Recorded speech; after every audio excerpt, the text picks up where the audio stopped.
खुशामदीद, good morning, बहुत बहुत स्वागत आप सभी का प्रोग्राम सलाम जेके में। मैं हूं आसिफ रशीद, दिल्ली के स्टूडियो से बराह रास्त इस खास प्रोग्राम सलाम जेके के साथ हमेशा की तरह आज भी हमारा और आपका साथ रहने वाला ठीक 10 बजे तक। और मुख्तलिफ सेगमेंट से हम गुजरेंगे, जम्मू कश्मीर से लेकर लद्दाख की ताज़ा तरीन सूरत हाल से आपको आगाह करेंगे।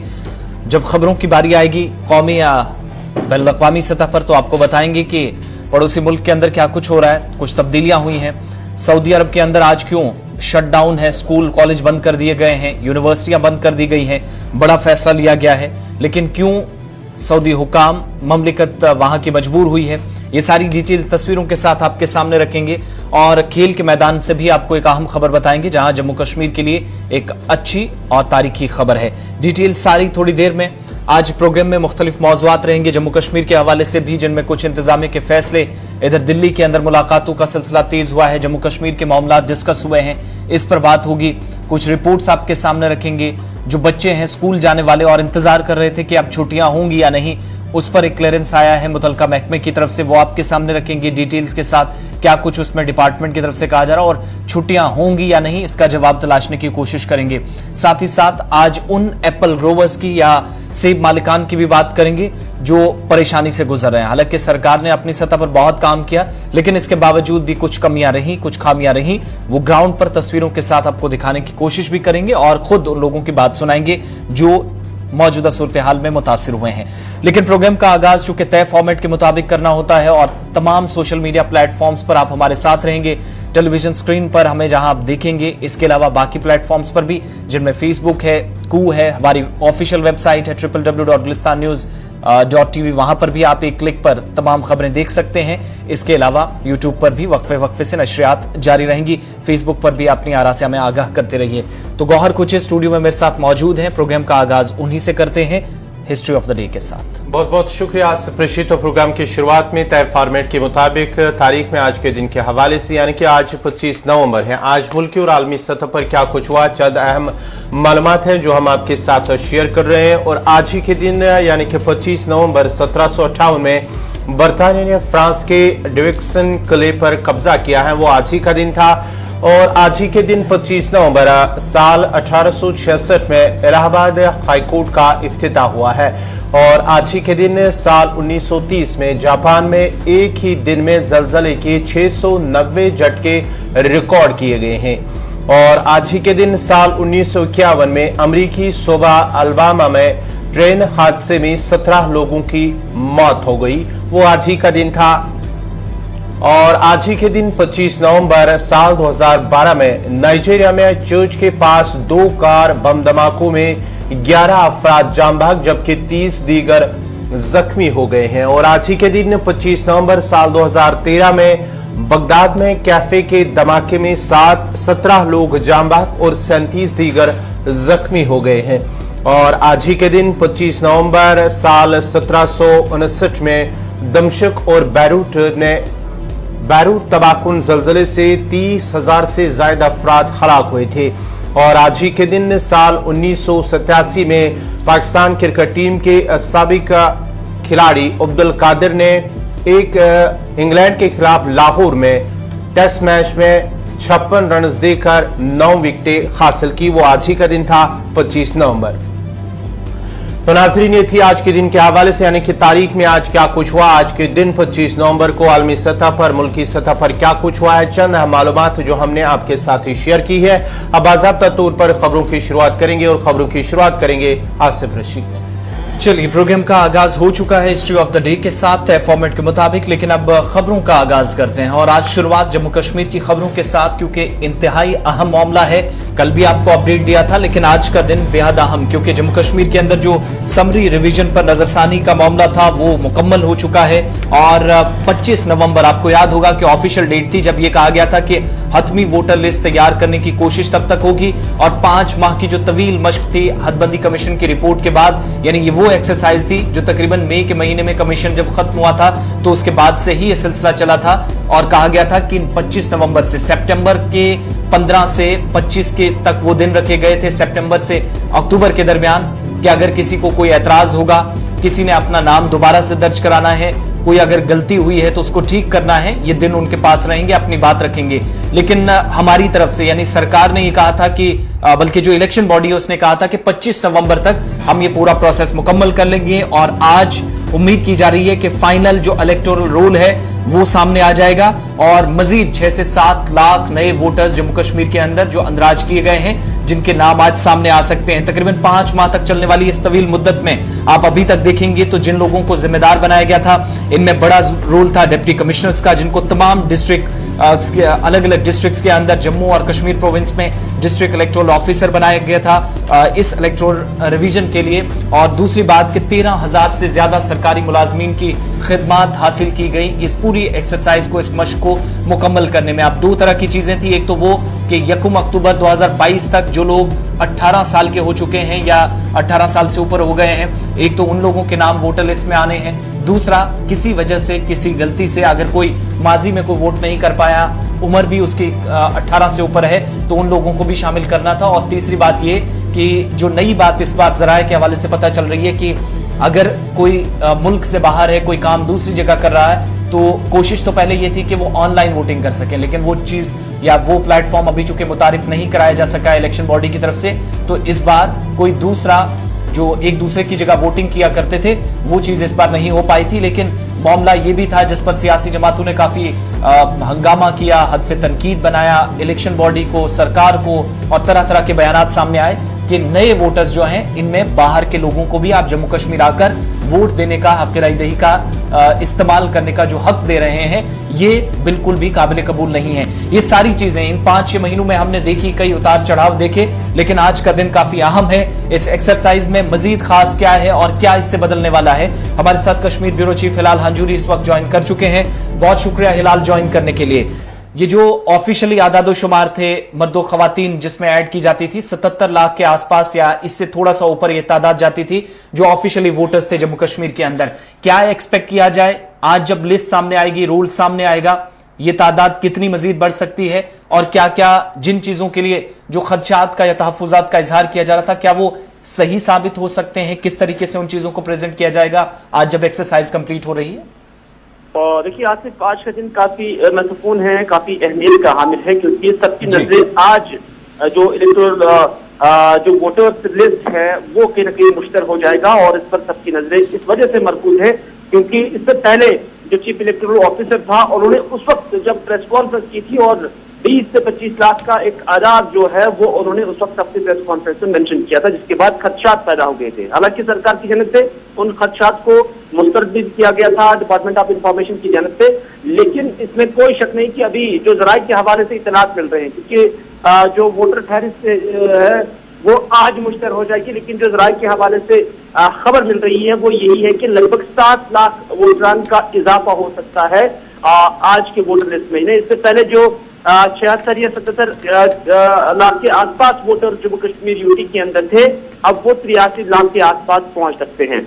आप जब सियासी मुबसरीन के साथ बात करते हैं तो उनका कहना है कि ये 6-7 लाख का इजाफा ये जेन्युइन है, इसमें ज्यादा जम्मू कश्मीर से बाहर के लोग नहीं हो सकते हैं, क्योंकि 3-3.5 साल से अभी तक यहाँ कोई रिवीजन नहीं हुआ है, तो इस वजह से हर साल 2 लाख वोटरान का इंदराज करना एक मामूल है और इसमें ज्यादा वोटरान की तादाद नहीं है। तो फिर भी चूंकि ये जराये के हवाले से खबर है, ये जराये के हवाले से आदादोशुमार है, मुकम्मल आदादोशुमार के साथ आज चीफ इलेक्टोरल ऑफिसर या उनकी वेबसाइट या उस हवाले से प्रेस कॉन्फ्रेंस भी की जाएगी, तो उसमें पूरी मालूमात जो है वो फराहम की जाएंगी। बहुत बहुत शुक्रिया तफसीलात फराहम करने के लिए। 5 अगस्त 2019 के बाद साल 2019 से आपको याद होगा कि गुज़श्ता 3 वर्षों में ये मश्क कंप्लीट नहीं हो सकी थी और उसके बाद एक प्रेस कॉन्फ्रेंस आपको याद है कि चीफ इलेक्टोरल ऑफिसर हरदीश कुमार की तरफ से की गई, जिसमें उन्होंने कहा कि लगभग कहा गया था कि तकरीबन 25 लाख के आसपास ये तादाद जा सकती है कुल मिलाकर जो नए वोटर्स होंगे। उसके बाद हंगामा खड़ा हुआ, बहुत सारी पॉलिटिकल पार्टीज का रिएक्शन इस पर आया कि कौन ये 25 लाख लोग हैं, इतने तो जम्मू कश्मीर के अंदर हैं ही नहीं। अब जो जराये के हवाले से तस्दीक हो पा रही है, चूंकि ऑफिशियल अभी कंफर्मेशन आना बाकी है, लेकिन चूंकि आज ऑफिशियल डेट थी 25 तारीख है, तो 25 नवंबर को कहा गया था कि इस प्रोसेस को, इस एक्सरसाइज को मुकम्मल कर दिया जाएगा और 7 लाख के आसपास जराये के मुताबिक नए वोटर्स जो हैं वो तकरीबन जा सकते हैं। और अगर इन 7 लाख को ऐड किया जाए पुरानों में तो ये तकरीबन 83 लाख के आसपास ये तादाद बन जाती है।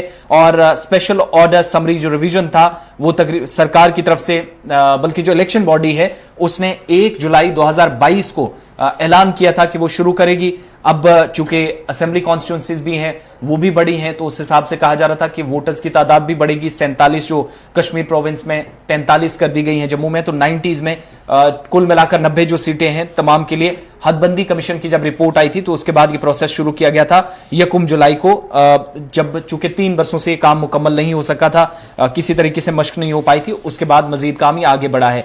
इसके अलावा ये जो 77 लाख से ज्यादा वोटर्स बशमूल मर्द और खवातीन दोनों 18+ जो बताए गए थे ऑफिशियली, उसमें अगर 6-7 लाख नए वोटर्स का इजाफा होता है तो तकरीबन ये 83 लाख से पार हो जाएगी तादाद। अब ये तादाद जब 83 लाख से मुतजावज करेगी तो आप देखेंगे उस पर तरह तरह के बयानात भी आएंगे। जो मुख्तलिफ सियासी जमातें हैं उनके आप दिन भर देखिएगा, गुलिस्तान न्यूज़ पर भी आपको साथ साथ अपडेट करेंगे। और इस हवाले से जैसे इलेक्शन बॉडी की तरफ से या तो आज ऑफिशियल वेबसाइट पर सारी डिटेल्स शेयर कर दी जाएंगी या फिर प्रेस कॉन्फ्रेंस होगी, उसमें आपके सामने डिटेल्स रखेंगे।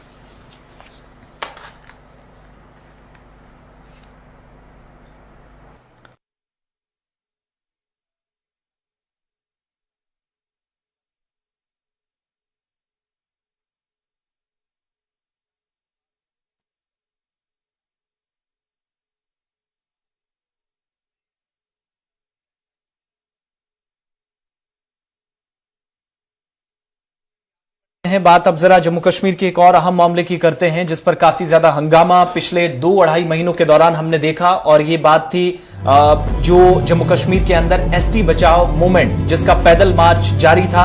अब शायद ये खत्म होने का भी इम्कान है क्योंकि गुज्जर लीडरान की दिल्ली में वज़ीर दाखिला से मुलाकात हुई है और ये मुलाकात काफी अहम मानी जा रही है। मौजूदा कोटे में से कोई कमी ना करने की यकीन दहानी वज़ीर दाखिला अमित शाह की तरफ से दिलाई गई है और पहाड़ियों को अलहदा एसटी ब्लॉक के तौर पर रखा जाएगा। ये बयान जो कि दिल्ली से जारी हुआ है और वज़ीर दाखिला की तरफ से यकीन दहानी जो लीडरान को कराई गई है। कई लीडरान हमने देखे, पैदल मार्च जो निकाला गया नॉर्थ कश्मीर से निकला कठुआ तक, पीर पंचाल के एरियाज में, चिनाब वैली में बड़ी तादाद में लोग इसके साथ जुड़े। और ये मामला था कि पहाड़ियों को एसटी स्टेटस देना, या एक तरह से एतराज इस बात पर भी था कि बहुत सारे लोगों को, एक तरह से आपने पूरी यूटी को ट्राइबल स्टेटस दे दिया है, तमाम लोगों को मनमर्जी से कर रहे हैं, ये इल्जामात हुकूमत पर लगते रहे। लेकिन वज़ीर दाखिला ने शुमाली कश्मीर के अंदर फिर राजौरी में अक्टूबर के पहले हफ्ते में अपनी रैली के दौरान पहाड़ी लोगों से या पहाड़ी तबके से जिस तरीके से जो वादे किए, यकीन दहानियां कराई, उसके मुताबिक कहा गया कि काम हुआ। और जीडी शर्मा की रिपोर्ट्स की जो उनकी रिकमेंडेशंस थी, जो सिफारिशात थी, उनको सामने रखते हुए पिछले दिनों हमने देखा कि मुतलका कमीशन जो कौमी सतह पर काम करता है, जो पसमानदा तबकात हैं उनके लिए, उसकी तरफ से भी उन सिफारिशात को सामने रखते हुए पहाड़ियों को आने वाले दिनों में इसके साथ बाकी कुछ लोग जो हैं इस बात का इशारा कर दिया कि आप एसटी स्टेटस के हकदार हैं। दूसरी तरफ जब दिल्ली से यह पेशरफ्त हुई तो जम्मू कश्मीर के अंदर इस पर मजीद हंगामा हमने देखा और अब जाकर नई दिल्ली के अंदर बड़ी और अहम पेशरफ्त यह हुई कि वो तमाम सियासी कारकुनान, वो तमाम गुज्जर बरादरी के लीडर्स जो इस एहतजाज को लीड कर रहे थे और मूवमेंट एक चला रहे थे, उन्होंने दिल्ली में जब मुलाकात की है तो बहुत सारी बातें हुई हैं। हम इसी पर और बात करेंगे। हमारे साथ गुफ्तार चौधरी साहब इस वक्त नई दिल्ली से फोन पर ज्वाइन किए हुए हैं। बहुत शुक्रिया गुफ्तार चौधरी साहब वक्त देने के लिए। मुलाकात आपकी हुई है, आप भी चूंकि डेलीगेशन का हिस्सा लगातार रहे हैं, हुकूमत के साथ टॉक्स में रहे हैं, क्या बातचीत हुई है, क्या यकीन दहानी वजारत दाखिला की तरफ से दिलाई गई है? देखिए, बहुत शुक्रिया। जॉइंट एक्शन कमेटी जो कि लगातार 20-21 दिनों से सड़कों पर चल रही थी जी, डिस्ट्रिक्ट राजौरी में गवर्नमेंट ने जो है वो टॉक्स इनिशिएट किए। गवर्नमेंट ने जो है वो पहल की, चाहे वो यूनियन टेरिटरी एडमिनिस्ट्रेशन हो, चाहे वो दिल्ली में बैठी हमारी सरकार हो। और उसी कड़ी में home minister of India honourable home minister of India ने कल जो है वो जॉइंट एक्शन कमेटी का एक डेलीगेशन जो है वो दिल्ली में कॉल किया और पूरी टीम ने जो है वो एक डेलीगेशन जॉइंट एक्शन कमेटी की जेर निगरानी में जो है वो दिल्ली भेजा, जिसमें काफी लोग जो है वो शामिल थे और वो लोग जो लगातार सड़कों पर थे। और हमने अपना मौकफ जो है वो सरकार के सामने जो है वो क्लियर कट रखा, क्योंकि पहले दिन से जिन इशू को लेकर नौजवान जो है वो सड़कों पर निकले हुए थे कि उनको बहुत बड़ा एक खदशा था कि जब अपर कास्ट को शेड्यूल ट्राइब स्टेटस में ऐड कर दिया जाएगा तो उनके साथ यकीनन जो है वो नाइंसाफी होगी। जहां पर मीटिंग में गुजर बकरवालों को लेकर बात हुई, वहां पर चाहे कोई मोची हो, लोहार हो, तरखान हो, इन तमाम जातों को लोग लेकर भी हमने जम्मू कश्मीर की इन तमाम जातों की जो है वो बात honourable home minister of India के सामने रखी जी। तो हमने पहले ही कहा कि हमारा 1 पॉइंट क्लियर एजेंडा था कि अपर कास्ट को शेड्यूल ट्राइब स्टेटस में ना ऐड किया जाए और जो जीडी शर्मा कमीशन रिपोर्ट है उसको रोल बैक किया जाए, क्योंकि उसका कोई बेस ही नहीं है। ना तो वो लोगों में कभी आई, ना वो लोगों से उन्होंने जो है वो ऑब्जेक्शंस मांगे, तो वो एक बंद कमरे में कमीशन बनाया गया है। इन तमाम इश्यूज को लेकर हमने बड़े पीसफुली तरीके से और पॉजिटिवली वे में लगभग 1 घंटे की जो मीटिंग है वो होम मिनिस्टर साहब के साथ चली। तो हमने ये इशू जो है वो गवर्नमेंट ऑफ इंडिया के सामने और होम मिनिस्टर साहब के सामने रख दिए क्लियरली, क्योंकि जॉइंट एक्शन कमेटी का क्लियर एक ही स्टैंड था कि अपर कास्ट को शेड्यूल ट्राइब स्टेटस में ऐड ना किया जाए। तो अब फाइनल टच जो आपकी बातों को दिया गया है उसका खदोखाल हम क्या समझें इस मुलाकात के बाद? नहीं, फाइनल तो अभी ऐसे कंप्लीट अगर हम कह सकते हैं कि चीजें फाइनल हो गई हैं, अभी कुछ फाइनल नहीं हुआ है जी। टॉक्स लगातार जो है वो चल रही हैं, इसमें कोई शक की बात नहीं। होम मिनिस्टर ऑफ इंडिया के साथ ये काफी हाई लेवल जो है वो मीटिंग हुई और उसमें उन्होंने ये बिल्कुल क्लियर यही बात कही कि जो गुजर बकरवाल का एसटी है वो बिल्कुल सेपरेट कर दिया जाएगा, चाहे उसमें जॉब्स हो, एडमिशन हो, स्पेसेस हो, उसमें किसी किस्म की कोई भी जो है वो डिल्यूशन नहीं होगी।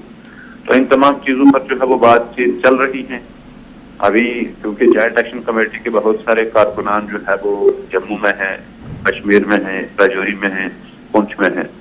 तो हम सब लोग जो है वो वापस अपनी कमेटी के सामने ये बातचीत रखेंगे, तो उसके बाद अगला कदम उठाया जाए। तो अब चूंकि आप बता रहे हैं, कहा गया कि पहाड़ियों को अलग से अकोमोडेट किया जाएगा when it comes to ST status, और आपकी बात भी उस पर भी आपको यकीन दहानी मरकज की जानिब से फिर से कराई गई है, तो क्या मार्च अब इख्तिताम पजीर हो जाएगा? नहीं, हमें नहीं पता कि पहाड़ियों को वो अलग अकोमोडेट कर रहे हैं या नहीं कर रहे हैं, लेकिन इतना हमें जरूर कहा गया है कि जो गुजर बकरवाल से उनको बिल्कुल सेपरेट कोटा कर दिया जाएगा, उसके साथ छेड़छाड़ नहीं होगी, उसके साथ छेड़खानी नहीं होगी और this will happen first time in history of country. क्योंकि अगर आप देखेंगे कि जम्मू कश्मीर से लेकर बाकी स्टेट्स में भी एसटी तो एक ही है, लेकिन जम्मू कश्मीर में बिल्कुल कोटा अलग कर दिया जाएगा, it will be separate ST GB.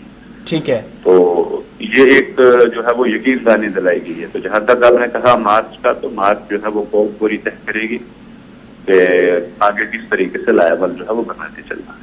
बहुत शुक्रिया गुफ्तार साहब हमारे साथ बात करने के लिए, वक्त देने के लिए। नई दिल्ली के अंदर जब मुलाकात हुई है तो गुफ्तार चौधरी भी उनमें से थे, चूंकि जॉइंट एक्शन कमेटी जो लगातार हुकूमत के साथ रब्ता करने की कोशिश कर रही थी, और इस सिलसिले में जब एजिटेशन के दौरान मीटिंग हुई तो मीटिंग में जो बड़ी बातें थी आपके सामने गुफ्तार ने भी रखी हैं, और दिल्ली के अंदर ही यही जब मुलाकातें हुई हैं तो पहाड़ीज को अलग से अकोमोडेट करने और अलग से एसटी ब्लॉक बनाने की इस तरह की भी यकीन दहानी जो वजारत दाखिला के अंदर हमारे ज़राए हैं उनसे कंफर्म हुआ है। दूसरी बात ये कि जो लोग प्रोटेस्ट कर रहे थे और कह रहे थे कि शायद हमसे जो कोटा है, स्पेशल कोटा जो हमारा है, शायद उसमें से कम किया जाए, उस पर यकीन दहानी कराई गई है कि ऐसा बिल्कुल भी नहीं है, और शायद अगर किसी ने इस तरीके से बयान भी दिया हो तो कहीं ना कहीं गलतफहमी पैदा करने की भी कोशिश हो सकती है। बहरहाल मुलाकात हुई है, यकीन दहानी कराई गई है, इसके बाद अब हो सकता है कि मार्च भी शायद ख़त्म हो। फिलहाल ये कह रहे हैं कि जॉइंट एक्शन कमेटी इस पर भी जम्मू कश्मीर वापस जाकर मुशावरत करेगी और उसके बाद इस पर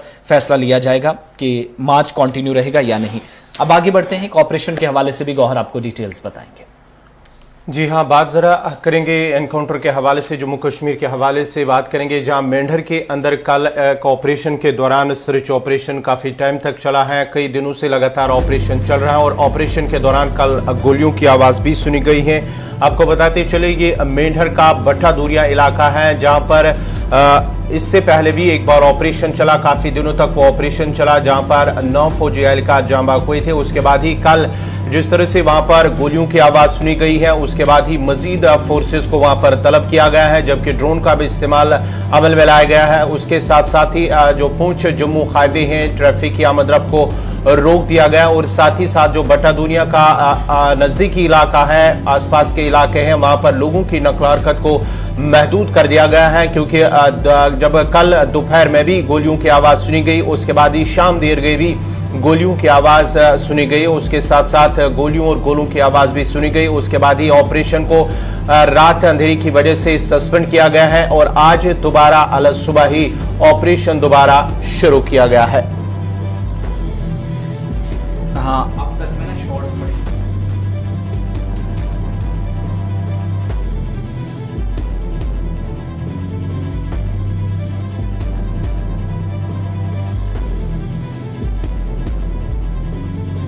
चलिए कि मेंढर का भट्टा दूरिया इलाका, मजीद तफसीलात के लिए सीधा चलते हैं ग्राउंड जीरो पर, जहां हमारे साथ हमारे नुमाइंदे सन्नी शर्मा। सन्नी, क्या कुछ अपडेट है? क्या रात भर ऑपरेशन जो है वो सस्पेंड हुआ है? क्या गोलियों की आवाज रात भर भी सुनी गई या अभी भी वहां पर कुछ गोलियों की आवाज सुनाई दे रही है?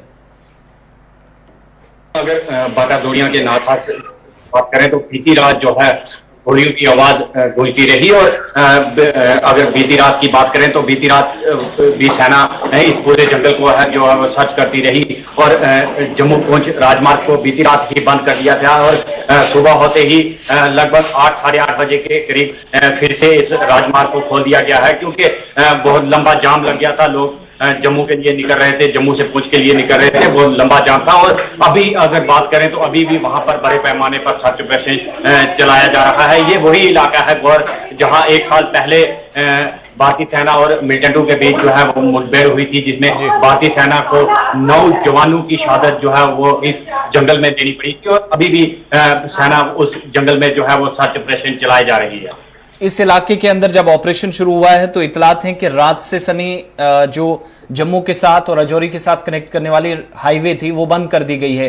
वो ऑफिशियली अभी भी बंद है, और कब तक ओपन होने के चांसेस हैं? कोई एडवाइजरी है कुछ कोई आम पब्लिक के लिए? जब जम्मू पुंछ हाईवे की बात करें तो जम्मू पुंछ हाईवे को थोड़ी देर पहले ही खोल दिया गया है, क्योंकि इस इलाके से ही जो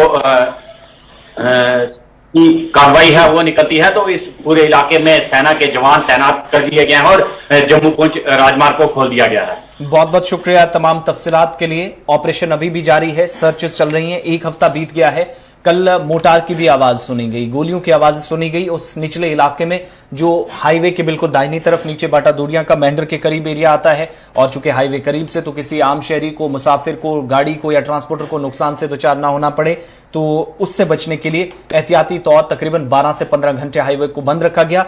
थोड़ी देर पहले जम्मू पुंछ हाईवे को दोबारा खोल दिया गया है। अभी का अपडेट है, अब आप सफर भी पुंछ से जम्मू, जम्मू से पुंछ या राजौरी की तरफ कर सकते हैं वाया बीजी, जहां पर हाईवे को ब्लॉक रखा गया था। यहां वक्त छोटे से ब्रेक का है, ब्रेक के उस पार वापस आएंगे तो मजीद कार्रवाइयों के हवाले से बात करेंगे, कुछ और डिटेल्स और वज़ीर दाखिला का एक और अहम बयान जम्मू कश्मीर की सूरत हाल पर।